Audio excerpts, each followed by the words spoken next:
Assalamualaikum warahmatullahi wabarakatuh. Nama saya Andi Akbar, mahasiswa Magister Ilmu Administrasi Publik, Program Pasca Sarjana Universitas Muhammadiyah Makassar, akan memaparkan konflik kebijakan pertambangan pemerintah dengan masyarakat Kecamatan Bontocani, Kabupaten Bone.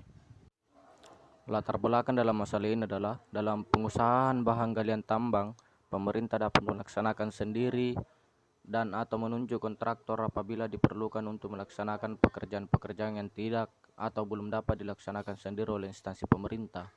Ini sesuai dengan Undang-Undang Nomor 3 Tahun 2020. Izin usaha pertambangan IUP yang diterbitkan oleh pemerintah ini sontak membuat sebagian masyarakat yang bermukim di lingkar tambang menolak adanya pertambangan tersebut. Penolakan yang dilakukan oleh sebagian masyarakat didasari juga oleh beberapa peraturan perundang-undangan yang diduga dilanggar oleh pemerintah daerah Kabupaten Bone, yakni Undang-Undang Nomor 11 Tahun 2010 tentang Cagar Budaya dan Undang-Undang Nomor 32 Tahun 2009 Pasal 1 Ayat 2 tentang perlindungan pengelolaan lingkungan hidup. Potensi dampak keberadaan tambang terhadap kondisi kehidupan masyarakat di sekitar lingkar tambang. Konflik pertambangan ini terjadi sejak akhir tahun 2020 hingga sekarang. Berawal dari kehadiran salah satu perusahaan tambang yang hendak melakukan eksploitasi tambang di wilayah Kecamatan Bontocani, Kabupaten Bone, tepatnya di Desa Bontojai dan Desa Buluk Sirua. Ini melahirkan beberapa dampak.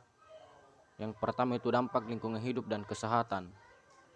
Struktur bawah tanah yang merupakan konsesi pertambangan PT Emporium Bukit Marmer yang mencapai 126,5 hektare, terdapat gorong-gorong yang memiliki pasokan air atau mata air untuk kebutuhan warga di Desa Bontojai dan Desa Buluk Sirua. Dengan adanya aktivitas pertambangan yang akan menghilangkan mata air warga akibat tanah yang berpotensi memutus saluran air. Selain itu, daerah pertambangan berada pada kawasan hulu Daswalanai yang merupakan sumber kehidupan bagi masyarakat dan makhluk hidup yang menetap di sekitaran sungai. Sungai Walanai telah menjadi sumber mata air untuk rumah tangga dan irigasi pertanian warga. Sumber Walanai menjadi sumber mata air untuk bendungan Sandrego yang merupakan saluran irigasi untuk sawah di Desa Sandrego, Kecamatan Kahu dan sekitarnya, yang dikenal sebagai salah satu daerah lumbung padi di Kabupaten Bone. 2. Dampak bencana alam. Pada rencana tata ruang wilayah Kabupaten Bone tahun 2012 sampai 2023, Kecamatan Bontocani masuk dalam kategori kawasan rawan longsor. Aturan ini jelas pada Peraturan Daerah Kabupaten Bone Nomor 2 Tahun 2013 tentang RT/RW Pasal 34 Ayat 4. Selain itu, jenis tanah yang gampang terjadi erosi mengakibatkan belum beroperasinya tambang saja sudah sering terjadi longsor di daerah Buluk Sirua yang merupakan wilayah aktivitas perkebunan warga. Ketiga, dampak ekonomi.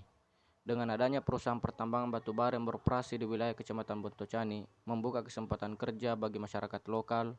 Berdasarkan wacana pihak pemerintah daerah terkait dan pihak perusahaan tambang, kehadiran perusahaan pertambangan marmer memberikan dampak positif terhadap kesempatan kerja masyarakat pada sektor pertambangan, tetapi tetap berdasar pada riwayat pendidikan dan keahlian masing-masing. Meskipun demikian, persepsi masyarakat terhadap perusahaan pertambangan marmer tersebut masih cenderung tidak memiliki dampak yang positif.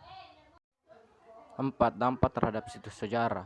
Situs sejarah merupakan daerah di mana ditemukan benda-benda purbakala. Benda-benda purbakala yang bersejarah tersebut diantaranya istana-istana, makam, masjid, candi, dan lain-lain sebagainya yang telah diakui oleh negara.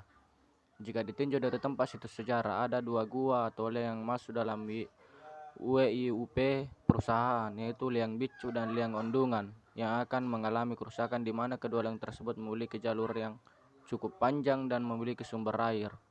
Selain itu juga di sekitar lokasi pertambangan terdapat beberapa gua yang menyimpan catatan sejarah dan budaya yang sangat penting bagi perkembangan ilmu pengetahuan, dan gua yang termasuk dalam kategori tertua yang ada di Asia. Upaya resolusi konflik antara masyarakat dan Pemda terkait pertambangan. Upaya resolusi konflik adalah proses untuk mencapai keluaran konflik dengan menggunakan metode resolusi konflik. Metode resolusi konflik adalah proses manajemen konflik yang digunakan untuk menghasilkan keluaran konflik. Metode resolusi konflik bisa dikelompokkan menjadi pengaturan sendiri oleh pihak-pihak yang terlibat konflik atau melalui pihak intervensi pihak ketiga. Resolusi konflik melalui pengaturan sendiri terjadi jika para pihak yang terlibat konflik berupaya menyelesaikan sendiri konflik mereka. Menurut Nasikun, pola penyelesaian konflik dalam dilakukan dengan beberapa pendekatan, diantaranya negosiasi, konsiliasi, mediasi, dan arbitrasi.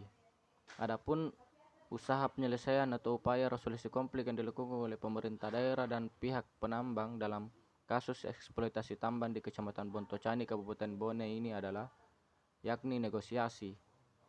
Menurut Nasikun, negosiasi adalah proses tawar-menawar dengan jalan berunding guna mencapai kesepakatan bersama antara satu pihak dengan pihak yang lain. Negosiasi juga merupakan komunikasi dua arah yang dirancang untuk mencapai kesepakatan pada saat kedua belah pihak yang memiliki berbagai kepentingan yang sama maupun yang berbeda-beda.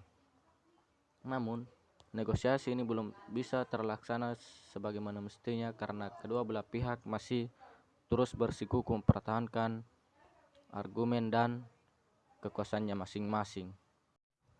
Cukup sekian pemaparan materi pada kali ini. Saya akhiri dengan ucapan wassalamualaikum warahmatullahi wabarakatuh.